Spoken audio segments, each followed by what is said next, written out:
Stop 10. Reverend Andrew Young Crossing. This monument was placed in 2011 to recognize the bravery of Reverend Young and the strength of the civil rights movement. The footsteps on the ground represent the steps taken not only by the Reverend Young, but also all of those people who marched behind him as well. But this story that ended on that fateful day, June 9th, 1964, actually begins the year before, in 1963, with Dr. Robert B. Hailing. You can find the Dr. Robert B. Hailing Freedom Park in southwest Lincolnville. It was dedicated to Dr. Hailing after he died in 2015. And if you like horses, be sure to bring an apple or a carrot, because just before the park is where the Courage horses live. Dr. Hailing was born in 1929 in Tallahassee, Florida. He went to school, joined the Air Force, spent a few years in Asia, came back, and went to medical school. In 1960, he became a dentist and took over a practice in St. Augustine that same year. He was the only dentist in town, and his clients were both black and white people. People that began to tell Dr. Hailing about plans the city was making for its 400th birthday. Plans that did not include the black community of St. Augustine. Dr. Hailing petitioned the city and asked for representation for the black community. He was ignored and finally wrote a letter to Vice President Lyndon B. Johnson. Johnson had pledged to not attend any segregated events, and this was starting to look like a segregated event. The Ku Klux Klan responded to Dr. Hailing by shooting up his house in Lincolnville and killing his dog. Just south of the plaza there, in the middle of that strip of shops, was a Woolworth with a whites-only lunch counter.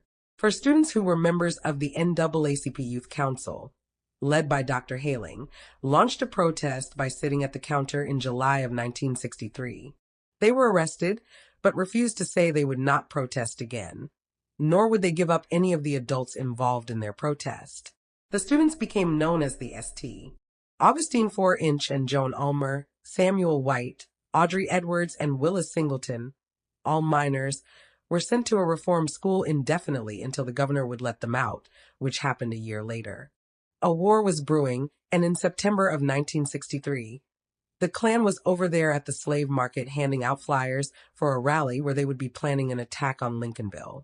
Dr. Hailing heard about it and wanting to find out the plans, he tried to attend the rally by hiding out along the roadside near the gathering.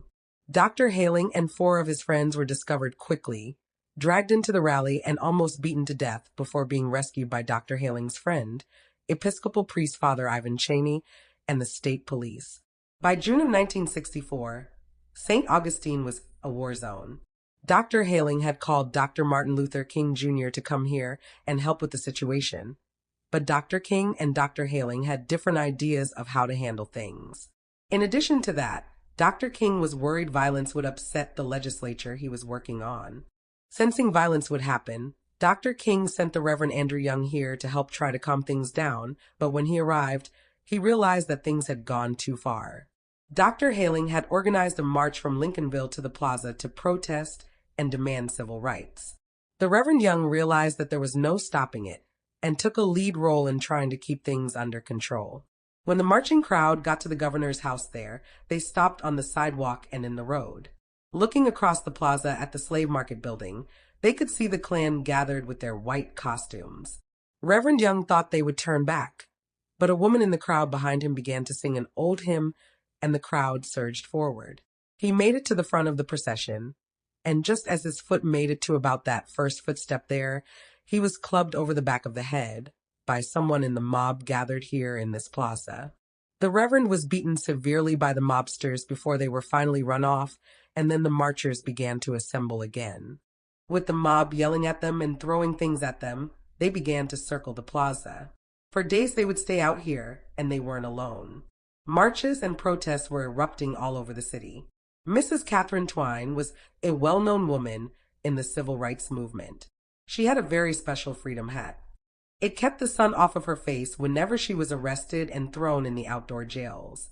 By the end of the month, the Civil Rights Act would be passed, and in St. Augustine, Florida, June of 1964 would go down in history as a very pivotal moment in the civil rights movement. We have 3 more stops along this tour, and this part will take you down the historic St. George Street. Head towards that very large church on the north side of the plaza. Please find the crosswalk and cross Cathedral Place over to St. George Street carefully.